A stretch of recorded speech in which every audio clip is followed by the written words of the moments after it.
Nabi pernah menyebutkan kalau ada orang biasa bohong, dia akan selalu bohong-bohong sampai dicap dia itu pembohong. Bohong itu karena kebiasaan, sampai dicap pembohong. Maka ajari anak kita untuk jujur, sebab kalau orang biasa bohong terus berkembang sampai dicap dia itu adalah pembohong dan menjadi pembohong. Jadi kalau ngomong nggak bohong nggak enak. Waspada, ini loh modus penipuan money game berkedok trading. Belakangan masyarakat Indonesia dihebohkan oleh fenomena investasi bodong yang banyak menelan korban dengan angka kerugian fantastis. Praktik yang dilakukan termasuk skema, judi, atau money games yang dibungkus rapi dengan ajakan manis para influencer, seakan-akan ini merupakan investasi aman dan legal. Pertama ada binomo yang menggunakan binary option atau opsi biner, skema yang sangat mirip dengan praktik perjudian. Bahkan di Britania Raya opsi binari tidak diregulasi oleh OCNA UK yakni Financial Conduct Authority, FCA, akan tetapi malah diregulasi oleh Komisi Perjudian UK, Gambling Commission. Platform binary option tidak hanya binomo, ada banyak platform lain yang juga beroperasi secara ilegal di Indonesia. Perlu untuk dicermati apabila perusahaan menawarkan opsi biner tersebut atau investasi yang ditawarkan berupa tebak-tebakan dengan pilihan harga akan naik atau turun, maka hampir dapat dipastikan praktik tersebut bukan investasi.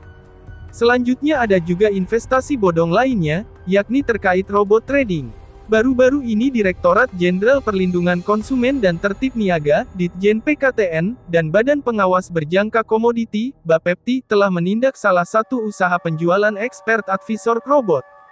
Tindakan tegas tersebut dilakukan kepada PT DNA Pro Academy yang telah menjalankan kegiatan usaha penjualan expert advisor robot trading dengan menggunakan sistem MLM dan belum berlaku secara efektif, terverifikasi, atau tidak memiliki izin usaha penjualan langsung. Trading di pasar valuta asing, foreign exchange, forex, secara umum memang sering dijadikan modus penipuan, khususnya menargetkan kaum awam dengan literasi investasi rendah. Menjelang akhir tahun lalu heboh kasus Sunton Capital, Suntonvex, kemudian di awal pekan ini dalam rapat kerja Komisi DPR dengan Kementerian Perdagangan terungkap ada satu kampung terkena penipuan yang mengatasnamakan trading forex. Wakil Ketua DPR RI Rahmat Gobel menanyakan kasus ini kepada Menteri Perdagangan Muhammad Lutfi. Ia menitipkan pertanyaan tersebut kepada Wakil Ketua Komisi DPR RI Martin Y. Manurung dalam rapat kerja antara Kementerian Perdagangan dengan Komisi DPR RI, Senin, tanggal 31 Januari tahun 2022. Penipuan tersebut dikatakan terjadi di Gorontalo. Hampir satu kampung atau sebanyak 95% dari total penduduknya dikatakan kena tipu. Modus penipuan berkedok trading, pada dasarnya dilakukan dengan investor memberikan uang kepada manajer portofolio, yang menjanjikan pengembalian yang tinggi. Kemudian ketika investor tersebut menginginkan uang mereka kembali, mereka akan dibayar dengan dana masuk yang diberikan oleh investor berikutnya. Begitu seterusnya dan seterusnya. Orang yang mengorganisir penipuan jenis ini bertanggung jawab untuk mengendalikan seluruh operasi, di mana mereka hanya mentransfer dana dari satu klien ke klien lain dan tidak melakukan aktivitas investasi nyata.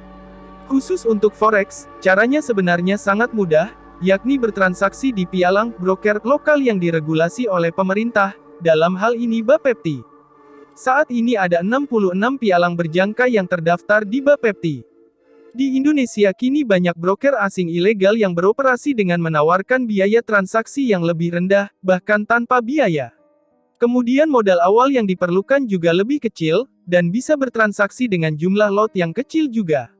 Untuk modus lain, mungkin tidak segampang itu, mengingat sebagian besar modus penipuan dilakukan memanfaat gray area dan konsumen yang memiliki pemahaman yang kurang komprehensif. Maka dari itu perlu untuk memahami dengan jelas praktik yang dijalankan dan bandingkan dengan money game atau skema Ponzi. Jika terdapat kemiripan, apalagi cukup signifikan, maka perlu lebih berhati-hati. Money game permainan uang, atau juga dikenal sebagai skema Ponzi adalah penipuan investasi di mana klien dijanjikan keuntungan besar dengan sedikit atau tanpa risiko. Skema Ponzi dan beragam penipuan lain berkedok investasi kian menjamur lantaran masih banyaknya investor yang mudah tergiur dengan penawaran keuntungan yang besar dalam waktu singkat. Untuk meminimalisir kesalahan investasi terdapat beberapa karakteristik yang patut dicermati terlepas dari konsep dan teknologi yang digunakan dalam skema Ponzi, yang mana sebagian besar memiliki karakteristik serupa yakni janji jaminan pengembalian return tinggi dengan risiko kecil atau nyaris tidak ada. Aliran pengembalian return yang konsisten terlepas dari kondisi pasar. Investasi yang belum terdaftar di Otoritas Jasa Keuangan (OJK). Strategi investasi yang dirahasiakan atau digambarkan terlalu rumit untuk dijelaskan. Klien tidak diizinkan untuk melihat dokumen resmi akan investasi mereka. Klien menghadapi kesulitan mengeluarkan uang yang diinvestasikan. Sekian informasi yang bisa Mimin bagikan. Jika ada kesalahan kata Mimin mohon maaf.